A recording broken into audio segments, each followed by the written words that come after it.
नमस्कार दोस्तों। देश के राजनीतिक और गैर राजनीतिक व्यक्ति इस बात को लेकर सरप्राइज हैं कि आखिर अश्विनी वैष्णव में पीएम मोदी ने ऐसी कौन सी छिपी प्रतिभा देखी कि उनको दो अहम मंत्रालय सौंप दिए। रेल मंत्रालय और इंफॉर्मेशन टेक्नोलॉजी दोनों महत्वपूर्ण हैं, बड़े हैं, कैबिनेट हैं। गौरतलब है कि अश्विनी वैष्णव के पास इससे पहले कोई मंत्री पद का अनुभव नहीं था, ना वो राज्यमंत्री रहे और ना ही स्वतंत्र प्रभार के।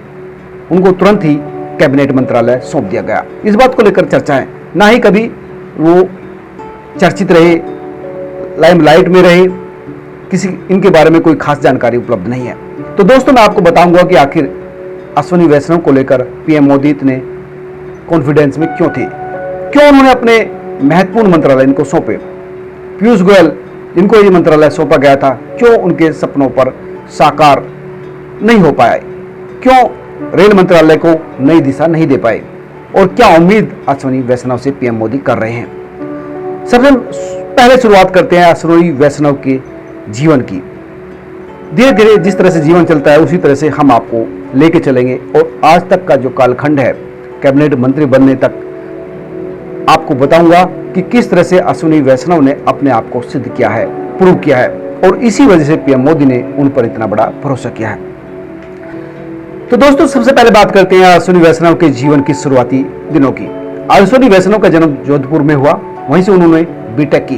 पढ़ने में काफी अच्छे थे, बीटेक में गोल्ड मेडलिस्ट रहे। उसके बाद आईआईटी कानपुर चले गए, वहां से एमटेक किया।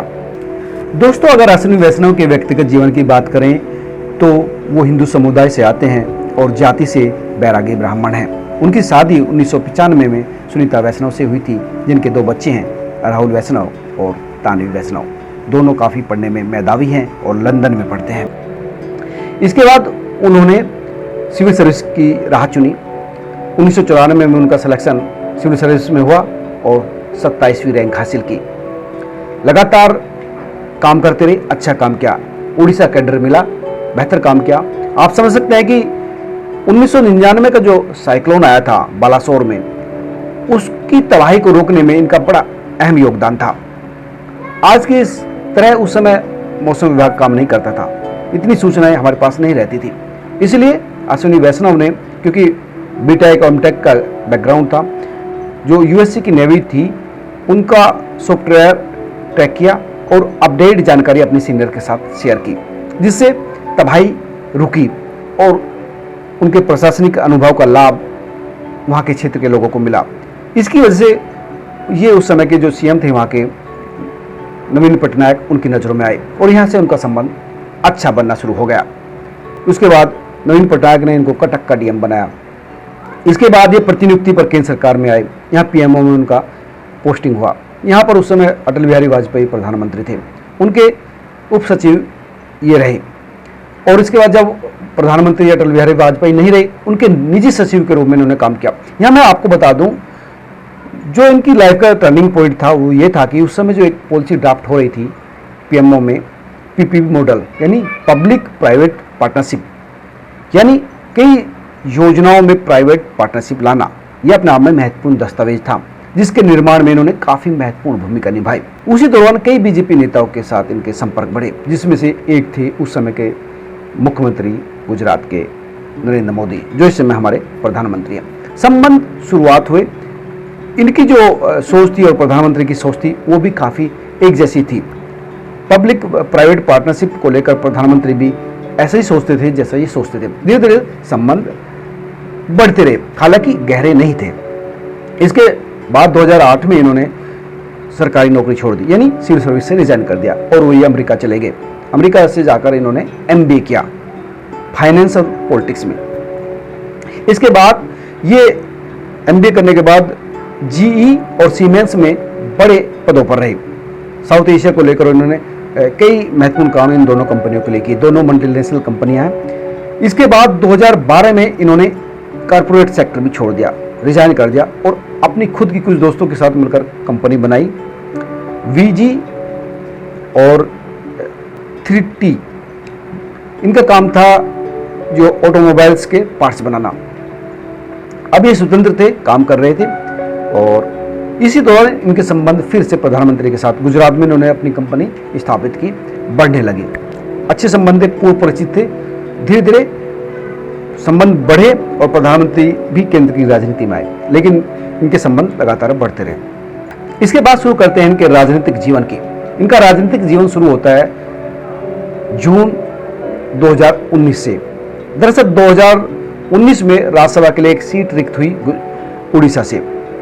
नवीन पटनायक चाहते तो अपने किसी व्यक्ति को राज्यसभा भेज सकते थे, उनके पास पर्याप्त संख्या में पावर थी, विधायक थे, लेकिन उन्होंने अपना सहयोग दिया अश्विनी वैष्णव को राज्यसभा भेजने में। हालांकि ये आए बीजेपी की तरफ से, लेकिन बीजेपी के पास इतनी संख्या नहीं थी कि वो बीजेपी बिना नवीन पटनायक के भेज सकती थी। लेकिन नवीन पटनायक के साथ इनके अच्छे संबंध थे, उधर बीजेपी के साथ यानी पीएम के साथ इनके अच्छे संबंध थे, तो स्मूथली ये राज्यसभा आ गए। हालांकि इस दौरान काफ़ी बवाल भी हुआ और उधर बीजू जनता दल के कई लोगों ने आरोप लगाया कि पीएम के सामने नवीन पटनायक झुक गए। हालांकि बैकग्राउंड ये था कि इनके अच्छे संबंध थे, पूर्व संबंध थे, 10 को पुराने संबंध थे और प्रधानमंत्री के साथ भी अच्छे संबंध थे। दोनों को बीच कोलैबोरेशन हुआ। पीएम ने खुद नवीन पटनायक से भी बात की थी, ऐसे भी सूत्र बताते हैं, तो आराम से ये आ गए। 2019 के बाद इन्होंने कई पॉलिसी पर काम किया, सरकार को सहयोग करते रहे लगातार। और मैं बता दूं कि कोरोना काल में भी सरकार के लिए इन्होंने काफ़ी महत्वपूर्ण भूमिका निभाई। किस तरह से कोरोना को लेकर सरकार को आगे बढ़ना चाहिए, यानी लगातार वो पीएम के पसंदीदा व्यक्ति बने रहे काम को लेकर।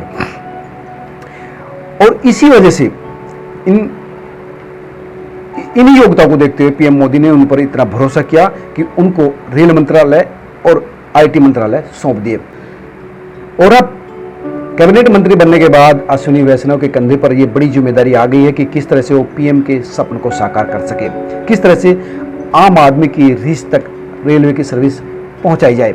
हालांकि उन्होंने अपने पहले इंटरव्यू में कहा कि वो चाहते हैं कि प्रधानमंत्री के सपने को साकार करें। प्रधानमंत्री चाहते हैं कि आम लोगों की जिंदगी में बेहतर बदलाव रेलवे लाए, रेलवे के जरिए वो आम लोगों को राहत देना चाहते हैं। हालांकि एक और बात है, जिस तरह से मैंने पहले बताया कि पीपी मॉडल के एक्सपर्ट रहे हैं और प्रधानमंत्री मोदी भी लगातार चाहते हैं कि प्राइवेट प्लेयर और सरकारी जो ताकत है वो साथ मिलकर काम करे तो बेहतर परियोजनाएं डिलीवर की जा सकती हैं, क्योंकि सरकार के पास इतना पैसा नहीं होता। अगर प्राइवेट प्लेयर आएंगे उनको भी फायदा होगा और सरकार को भी फायदा होगा, आम लोगों तक बेहतर सर्विस पहुंचेगी। हालांकि सरकार पर आरोप भी लगते रहते हैं कि सरकार जो है प्राइवेट करने चाहती है चीज़ों को। रेलवे को लेकर भी इसी तरह के आरोप पिछले दिनों लगे। इसको लेकर कई बार रेलवे जो एसोसिएशन है, दूसरे जो लोग हैं, उन्होंने जो आंदोलन भी किए। हालांकि सरकार की तरफ से स्पष्ट कहा गया था कि वो प्राइवेट नहीं करना चाहती, लेकिन सरकार ने जिस तरह से अश्विनी वैष्णव को ये जिम्मेदारी सौंपी है, उसके पीछे एक मोटो ये भी है कि बेहतर सर्विस देने के लिए पैसे, निवेश की जरूरत है। रेलवे बहुत बड़ा मंत्रालय है। आपको पता है कि 2017 तक वित्त और रेल दोनों अलग अलग बजट पेश किए जाते थे। हालांकि अरुण जेटली ने इन दोनों को एक साथ कर दिया। सबसे ज़्यादा एम्प्लॉय रेलवे के हैं, बड़ा पैसा लगता है, बड़े जो है निवेश की ज़रूरत होती है बेहतर सर्विस देने के लिए। तो ये कोशिश सरकार की है कि बेहतर बुनियादी ढांचा पैदा किया जाए। रेलवे की जो इंफ्रास्ट्रक्चर है उसको कैसे इम्प्रूवमेंट करें, इसके लिए पैसे अगर कहीं से आएंगे, अगर प्राइवेट प्लेयर से आएंगे तो किस तरह से सरकार ये भी ना रहे कि इसको प्राइवेट कर दिया यानी बेच दिया और काम भी होता रहे। तो इन दोनों चीज़ों को बैलेंस करना कि आम आदमी को भी बुरा ना लगे कि उसकी जेब पर प्रेशर पड़ रहा है उसके रेलवे की सर्विस का, और जो बिजनेस कम्युनिटी आएगी उसको भी ये लगे कि वो भी ग्रोथ कर रहे हैं रेलवे के साथ। तो ये महत्वपूर्ण भूमिका वैष्णव की रहने वाली है कि सरकार के जो सपन को वो किस बेहतर तरीके से साकार करे आम आदमी को बिना इफेक्ट दिए। ये महत्वपूर्ण भूमिका रहने वाली और इसी के एक्सपर्ट अश्विनी वैष्णव माने जाते हैं। तो ये महत्वपूर्ण बैकग्राउंड था इस विश्वास का प्रधानमंत्री के उनको कैबिनेट मंत्रालय सौंपने का कि वो पीपी मॉडल के एक्सपर्ट रहे हैं, प्राइवेट और सार्वजनिक दोनों जीवन का अनुभव रहा और काफ़ी एनर्जेटिक रहे। उनके साथ काम करने वाले व्यक्ति कहते हैं कि वो मोटिवेशनल व्यक्ति हैं, हर वक्त पॉजिटिव रहते हैं, जोश में रहते हैं। आपने देखा होगा कि पिछले दिनों जब वो पहली बार रेलवे के इंजीनियर से मिले तो उनको सीधे कहा कि 2 शिफ्ट में काम करना है। एक साथी ने से उन्होंने कहा कि आप मुझे सर नहीं बॉस बोलोगे, क्योंकि वो जो इंजीनियर थे वो उनके ही कॉलेज के थे। यानी वो टीम वर्क में काम करना चाहते हैं और 24 घंटे काम करना चाहते हैं। ये जिम्मेदारी है अश्विनी वैष्णव के कंधे पर कि वो रेलवे को जो स्थिति है उससे बेहतर स्थिति में पहुँचाए। आईटी को लेकर जिस तरह से विवाद पिछले दिनों हुए इन तमाम विवादों को पीछे छोड़ते हुए जो जरूरत है देश की उसको पूरा कर सके। तो दोस्तों, ये थी आश्विनी वैष्णव की बैकग्राउंड, जिसके बल पर पीएम मोदी ने उनको 2 अहम मंत्रालय दिए हैं। अब देखना होगा कि वो इस जिम्मेदारी को किस खूबसूरती से निभाते हैं। आपको कितना विश्वास है उनकी क्षमताओं पर और पीएम मोदी की पसंद पर हमें कमेंट करके जरूर बताएं। और अगर आप भी इसी तरह की एक्सक्लूसिव खबरें जानना चाहते हैं तो इस चैनल को सब्सक्राइब करें, लाइक करें। नमस्कार। सब्सक्राइब करें, लाइक करें और अपने दोस्तों के साथ शेयर भी करें।